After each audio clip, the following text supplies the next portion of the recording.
Carmelo Anthony hit us with the subliminal tweets last night, first posting this, potentially touching on Phil Jackson's comments. Ego is the only requirement to destroy any relationship. So be a bigger person, skip the E, and let it go. Hashtag stay mellow. Then he hit us with this, a photo of Muhammad Ali with arrows and this caption, unfazed, my life summed up in one photo, hashtag stay mellow. Stephen A., you siding with Melo or Phil on this one? Of course, I'm siding with Melo. Yes, there's no question about it. Okay. Especially when you bring up the word ego. Because when we're talking about ego in this equation, we ain't talking about the player. We're talking about the president. Nobody on the Knicks team has a bigger ego than Phil Jackson. Nobody. And we all know that. So when Melo talks about the E, let's get rid of the E and, and let's go and all of this other stuff, he's talking about Phil Jackson. Phil Jackson needs to let go of the E. Phil Jackson needs to put his ego and check his ego at the door. Now, there's a lot of people that sit there and say, you're an 11-time champion. How dare you say that about this man? I'm going to remind everybody, I'm not talking about the 11-time champion. I'm talking about the novice executive.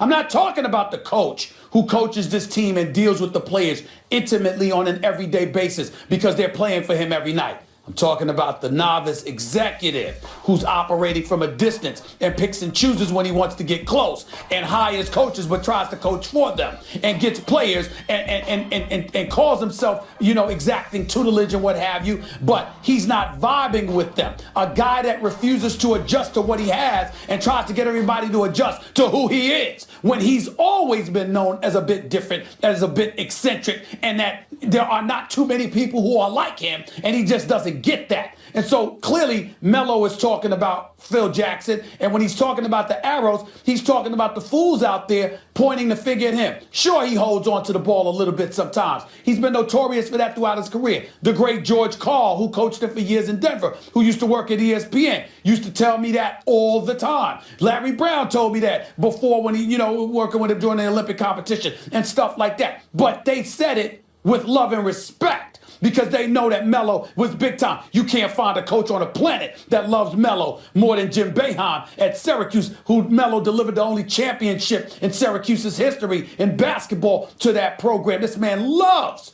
Carmelo Anthony. And you got to remember that when he's talking about it and when you're talking about Melo holding the ball, it's one thing to say that he holds the ball a little bit too long.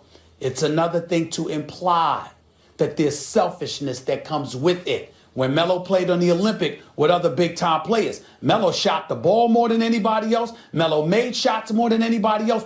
All of that stuff is true. You didn't hear none of those cats complaining about him because they said Melo's Melo, but he will also do what it takes to win. It's one thing, Max, to say that he holds the ball a little bit too long. It's another thing when those comments are tinged with insults where you're trying to imply he's far more selfish than he actually is, especially when you, Phil Jackson, yourself can be deemed a hell of a lot more selfish than Carmelo Anthony.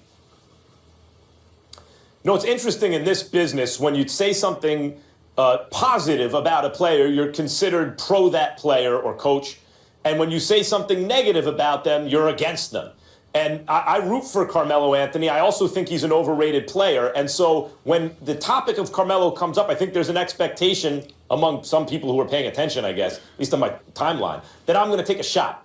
And they're right in this case, but not about this as it relates to Phil Jackson. I'm 100% on Carmelo's side in terms of the way he's handled this as it relates to Phil Jackson. The ego point is a really good one. He's staying above the fray. Good for him. It's a class move. He's an excellent offensive player, and his offense is so good that he's just an excellent player, period. I mean, he's one of the best players in basketball, top 10, top 15, wherever you want to put him. And so I'm with him. I don't love the way he dressed it up as like a phrase from a bad self-help book, but whatever, this is what athletes do. Where I think he went wrong, and this is like, oh, you got to throw shade on Carmelo. No, but he made the comment, so I'm going to comment on it. When he compares himself to Muhammad Ali with the arrows, this is what I guess rubs me the wrong way about Carmelo. His self-view is out of proportion to his actual quality or accomplishments, I should say, as an athlete and as an NBA player at least. Muhammad Ali felt persecuted because he converted, because he refused induction into the armed forces during the Vietnam War. He took a principled stand. He got death threats all the time and became a worldwide important figure. And Carmelo sometimes gets shots taken at him by basketball fans who says he held the ball too long, but when he says something like that, it gives the impression that he thinks he's more important than he is, and that he perceives the world as coming at him more than it does. I agree with him as it relates to Phil. I wish he hadn't said the second part. No, I think you're wrong here, because a lot of times the visual impact of something usurps everything else. Take, for example, and this is an extreme example, Greg Hardy and his transgressions were just as bad as Ray Rice's were. But we got words from Greg Hardy because there was no video. Because the video was out there about Ray Rice, it was far more profound. And so when you live in a visual age, what you're doing is you're not comparing yourself to Muhammad Ali. You're using Muhammad Ali to give the visual impact of what you believe you're feeling to make that point without really comparing yourself to Ali. I've known Melo for over a decade. I am telling you right now, Carmelo Anthony in no way believes that his situation is comparable to that of Muhammad Ali. He ain't built that way. That's not who he is. I'm not saying that. He does feel there's a shrapnel of criticism that's coming his way, but he doesn't feel that it's comparable to what Ali went through. That's not who he is. First of all, I think that's a sophisticated rebuttal on your part, and I also appreciate the inside information that you just provided in terms of Carmelo's personality. And I don't mean to suggest he thinks he's Ali. What I'm saying is when he uses that image, it's impossible not to get the sense, at least from where I'm sitting, that he feels persecuted out of proportion to his actual circumstance, and that he feels that his position in the sports world is also elevated out of proportion to that circumstance based on his accomplishments. He's never won a championship. Yeah, but he's feeling persecuted not by Max Kellerman. He's feeling persecuted by Phil Jackson. And if Phil Jackson's an 11-time champion, then those feelings of persecution would be far more profound, because it ain't just coming from the media or Joe Public. It's coming from a guy who's revered. And that's what he's pointing out. And I think it's wise. And on that issue, I stand with Carmelo. I think he was right to defend himself in that way. Guys, really strong arguments. Agree with both of you. Great points on that one. Wish we had more time, but we have to move on. Meanwhile, the Spurs lost 95-91 last night in Chi-Town, ending their 13-0 road win streak to start the season. They were looking to tie last season's Warriors for the most consecutive road wins to begin a season in NBA history. Head coach Greg Popovich was very salty after the streak-breaking loss. I don't remember playing tonight. I didn't play. Guys get a lot of money to be ready to play. No Newt Rockne speeches. It's your job. If you're a plumber and you don't do your job, you don't get any work. I don't think the plumber needs a pep talk. If the doctor botches operations, he's not a doctor anymore. If you're a basketball player, you come ready. It's called maturity. It's your job. Pop, fired up. Do your job. Speaking of which, Stephen A., what responsibility does Pop have for his team's performance in terms of doing jobs? As far as I'm concerned, very, very little. And the reason why I say that is because he's reached a point in his career where he has a license, or we have a license, to take what he says and what he does for granted. I've been covering the NBA, Max, for over 2 decades. I never have encountered a time when I think that Greg Popovich has lied about anything. I've never encountered a time where we've looked at him and we've said he didn't do his job because of effort. He may have made mistakes. There may have been something he could have done better. There were times, particularly during the NBA Finals loss to Tim Duncan, you got to remember that rebound that Chris Bosh captured and ultimately gave to Ray Allen to hit that tying three. If I remember correctly, Tim Duncan wasn't on the floor. How can that not be? We might have questions about judgment calls from time to time because nobody's flawless. But there's 2 things that you can never, ever, ever say, possibly be 3 things you can never say about Greg Popovich. You can never say he doesn't show up to work. You can't question his effort. You can't question his credentials. You can't question his honesty. These are the kind of things you can't question about this man.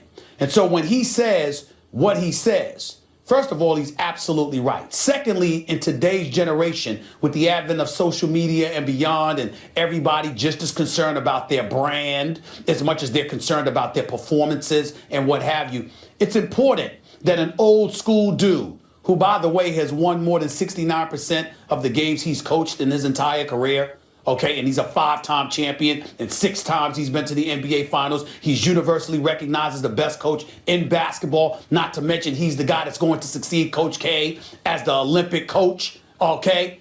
All of those credentials aside, we have to remember that this guy is a military man. He is about accountability. He is about making sure that you do the things that you're supposed to do. And when he says what he says last night, what he is saying is, we know what our job is. We know what our responsibilities are. And on occasion, there have been times this season where these guys haven't shown up effort-wise. And the person that I look at is a LaMarcus Aldridge. Because even though I haven't had an opportunity to watch every game for the San Antonio Spurs, and I'm not saying Greg Popovich was talking about him. This is not insider information or anything. I'm just talking about what I'm seeing. I think that LaMarcus Aldridge is getting paid, and he is expected to do a lot. And I think the numbers that he's put forth and the energy that I anticipate and expected from him is not something I have seen when I have watched the Spurs play. He's not the only one. And I'm quite sure Greg Popovich wasn't talking about just him. I'm just saying that I consider LaMarcus Aldridge big time. I have not seen a big time player in LaMarcus Aldridge for the San Antonio Spurs this season. That's the only reason I bring his name up. You think about the Spurs, and going into this season, you pay them lip service, as you do every season. Very few seasons, unless they had some extraordinary performance in the finals the year before, are the Spurs the one that everyone's picking. Everyone will pay lip service. Yeah, they'll be in the running, but it'll be this team or that team. And yet, here we are, where it was obviously the Cavs and the Warriors, and I said the Clippers had the best chance to upset the apple cart. I think you took someone in the East because you know, I guess the Cavs are a little more vulnerable than the Warriors once they get Durant, or whatever your reasoning was. And here are the Spurs with a chance to tie the all-time mark for road wins to start a season. Like, think of how good they are. And why?